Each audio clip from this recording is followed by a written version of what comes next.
Okay, here we go. Man, I'm sweating. My jacket. Well, I can't come in here without a jacket. It is a little bit cool. Plus I want to have something to protect my elbows, so I'd at least want a long sleeve shirt. So I'm wearing a light jacket.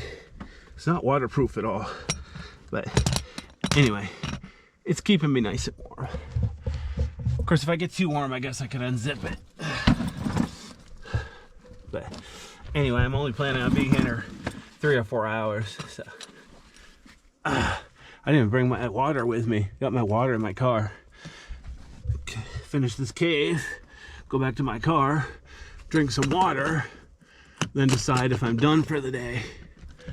Yesterday, or the day before when I was up here, I got out of here like 1 o'clock. It took me 3.5 hours to get home though, so I was able to get home before rush hour.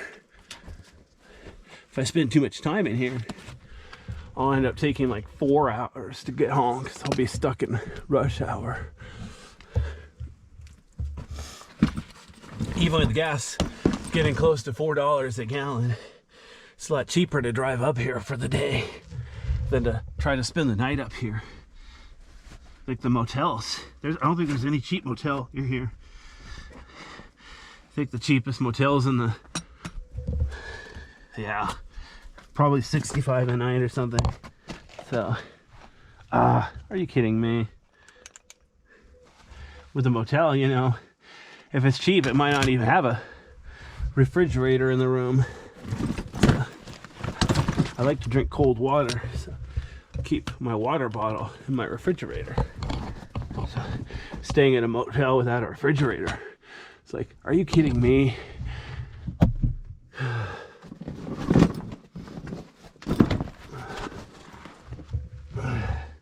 Especially with COVID-19 pretty much over, you know, everybody wants the vaccine, has one, so a lot of people like me, we're making up for lost time by traveling, doing stuff like this. So the motels, they're all getting full. So there's a cheap motel, no guarantee that I'll have a cheap room left. I stayed at a cheap motel, but all they had was 2-person room, so I had to pay like extra $25 a night for a 2-person room.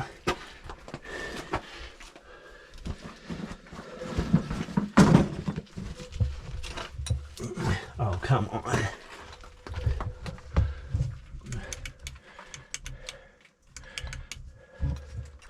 Wow.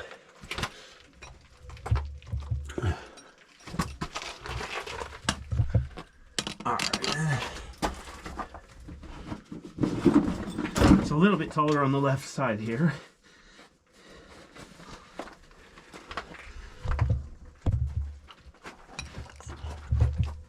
Oh wow, there's another hole on the right. That's the thing about this cave. It's like a big tease because there's so many little holes that look like they'd be fun to explore, but they're too small. So it teases you that you think you could go right, but you can't, or you think you could go left, but you can't.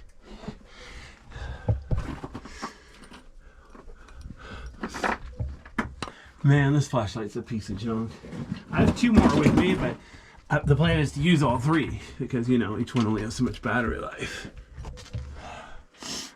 Of course, what the smart people do is they just bring a whole pile of batteries and swap batteries, but I really don't like the idea of trying to swap batteries in the dark. It's a lot easier just to turn on a second flashlight and put away the first. Oh wow, here's another cool dead end. So let me bring my backpack a little closer.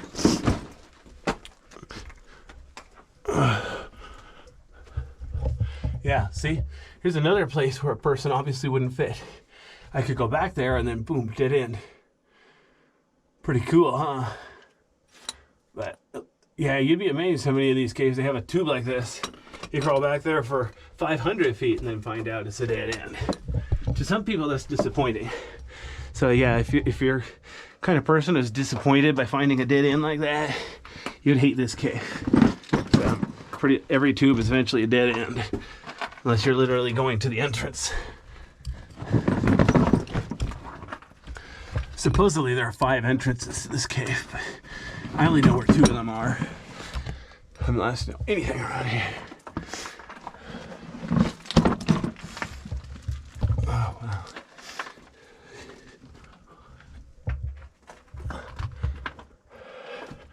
Notice how I'm not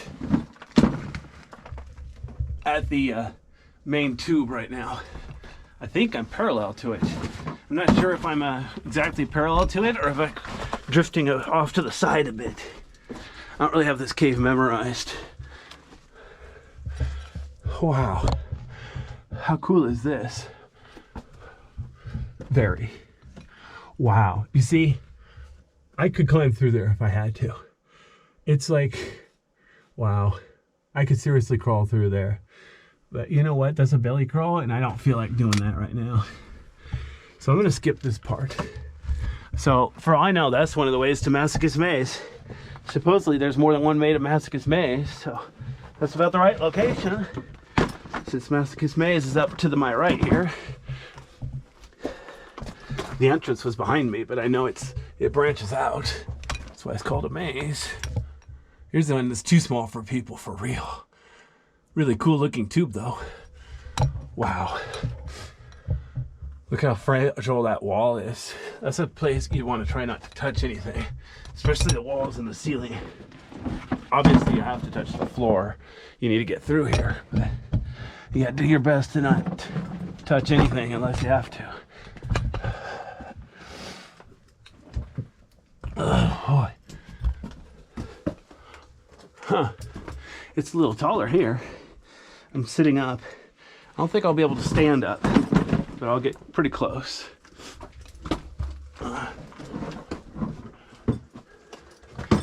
This white stuff, I don't know how natural that is. Couldn't tell you what it is. I'm not going to touch it to find out. Excuse me.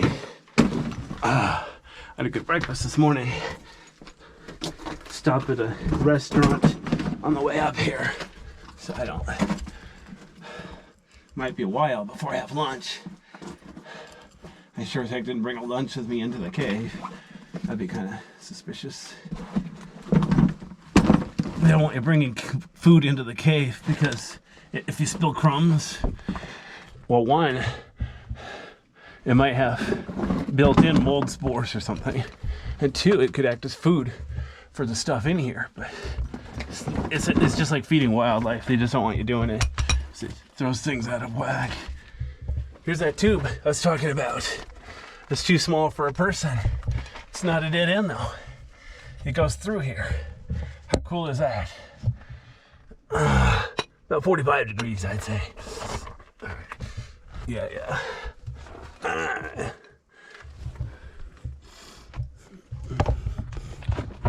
One thing too. It's a nice shot. Your eyes can play tricks on you. Like if you think you see something moving, a lot of times it looks like the shadows are moving because it's actually my light moving. So I think, ooh, there's something moving ahead. Nope, it's just the shadow moving.